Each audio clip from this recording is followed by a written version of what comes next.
What's going on, guys? Sam Adams here, and welcome to another episode of The Drop, and I cannot believe it's almost July 4th, which is going to be next week, and then the episode of The Drop will come out on the 3rd, and I'm not sure how many games are going to be included, but as for this week, we've got a pretty good lineup, I must say.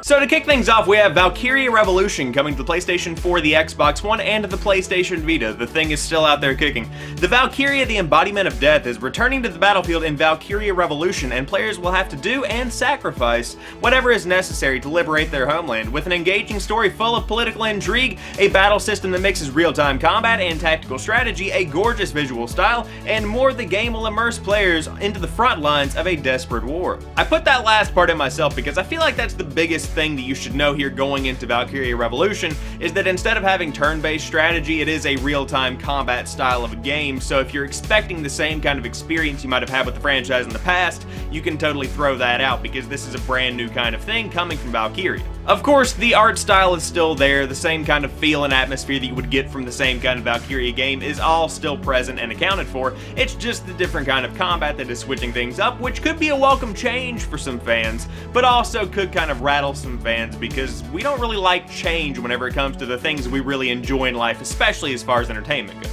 If you follow the channel, you'll probably guess that this is not my kind of thing, and I will not be picking this one up this week, but Valkyria is a big franchise that a ton of people love, so it was totally worth mentioning this week, and if you are interested in Valkyria Revolution, it is coming out on the PlayStation 4, the Xbox One, and the PlayStation Vita this week. Next up, we've got Golf Club 2 coming to the PlayStation 4, the Xbox One, and the PC.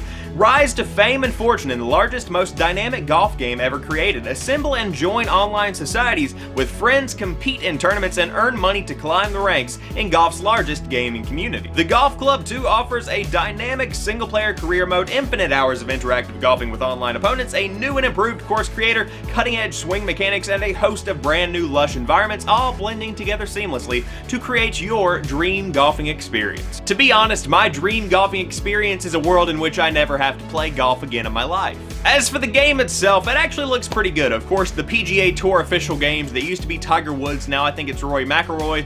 I'm not really that big into golf, I have some friends that are though. However, that seems to be the more official game, and the Golf Club 2 seems to be more of the Project Cars / Drive Club of the golfing world. Now, within the features trailer, one big thing that they focused on is the fact that you can create your own courses and share them online, which in my opinion is probably where the bulk of the content for this game is actually going to be coming from. Now, the developers have created some courses for you to play, but there are going to be thousands upon thousands of courses that are created online and also that are brought over from the original golf club, so you're going to have a ton of content that kind of outweighs the quality content that the developers probably made. Speaking of the quality of these community-generated courses, it just seems to be my experience with these create your own style games where I will start making something and have the best of intentions. Like if I'm creating a track in some kind of racing game, I plan to make the most amazing course you've ever seen. And then about 10 minutes into that, I realized this is incredibly boring and I completely and totally give up, which I feel is what the majority of the fan base is going to do with Golf Club 2.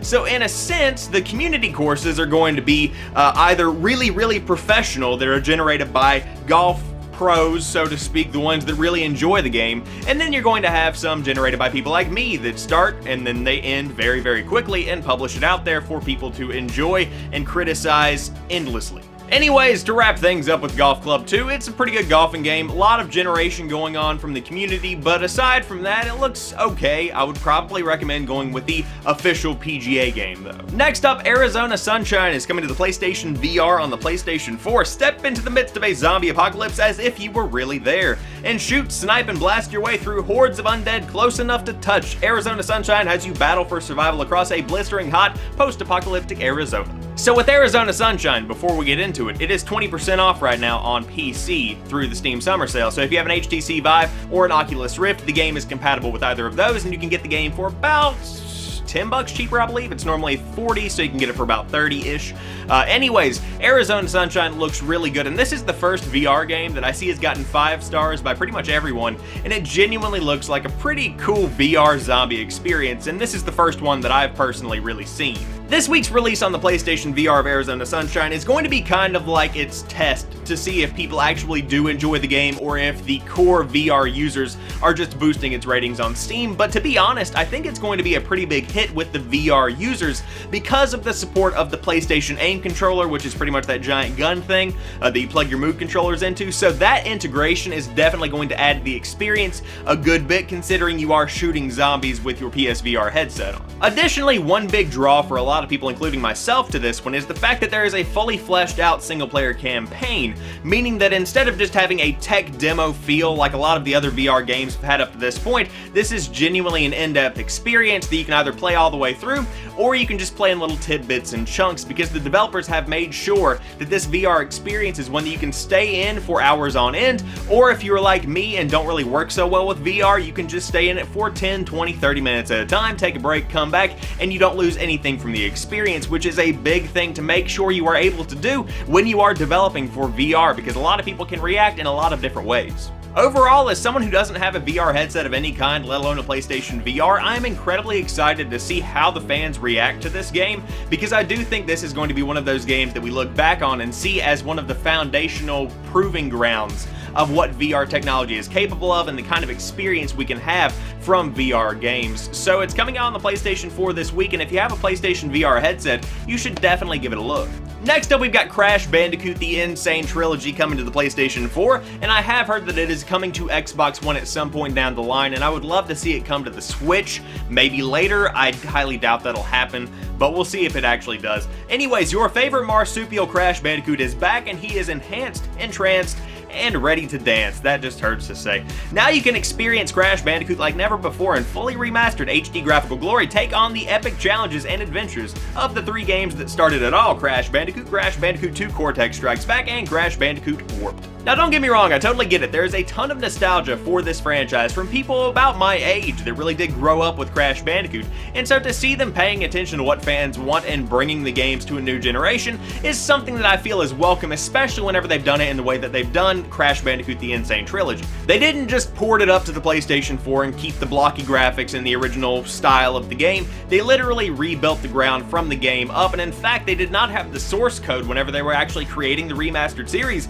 so they had to literally recreate that source code for these new games, which means there is a lot of work that was put into this game to not only remake the look of the game, but also to keep the original feel of the game so that it satisfied those that wanted better graphics, but also satisfied those that wanted a true-to-life Crash remaster and not something that played differently than the original. I really don't even need to say anything else. You know if you are interested in Crash Bandicoot or not, so it's coming out this week, but I did want to make a side note and say that 2 trophies have been added to the list that appear to be DLC trophies. Now, if you don't remember, back whenever the original games came out, there was not any kind of downloadable content at all. That wasn't a thing.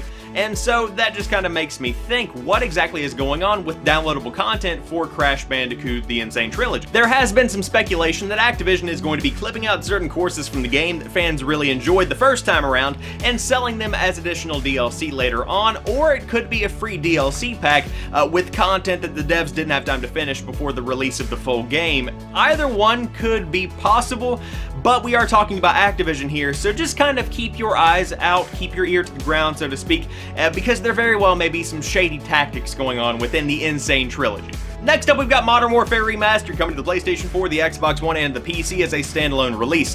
One of the most critically acclaimed games in history, Call of Duty 4 Modern Warfare, is back remastered in true high definition, featuring enhanced textures, rendering, high dynamic range lighting, and much more to bring a new generation experience to fans. Oh, it is a new generation experience, because this time around we have microtransactions. This time around the Variety Pack DLC is $15 instead of being given to fans for free, and on top of that, this standalone game that's coming out this week is $40. Does not include the Variety Pack, and let's take a step back and remember this game came out in 2007, and on top of that, it was released last November. What sucks here is that the sales of this game are still going to be incredibly high. No matter what I say, no matter what anyone says, these sales numbers are going to be through the roof just because of the nostalgia factor that Activision is playing on here. which means that this kind of behavior is going to be reinforced, which makes me think we will eventually see something like a Black Ops 1 remaster, because I could very well see that happening, and I loved that game, and I might even consider getting that one, but not whenever these kind of business practices are taking place, where you've got microtransactions being thrown in, and then this incredibly high price tag that is probably going to stick for the foreseeable future just because it is Call of Duty 4. It's just a really frustrating experience, but I wanted you guys to know that it is coming out in a standalone form this week. I don't condone buying it, but I know so many people are going to. You might as well go ahead and let people know about it. And to wrap things up, a couple of honorable mentions. Diablo 3 Rise of the Necromancer pack is coming to the PlayStation 4, the Xbox One, and the PC. Elite Dangerous is coming to the PlayStation 4 with a special edition on both the PlayStation 4 and the Xbox One coming out.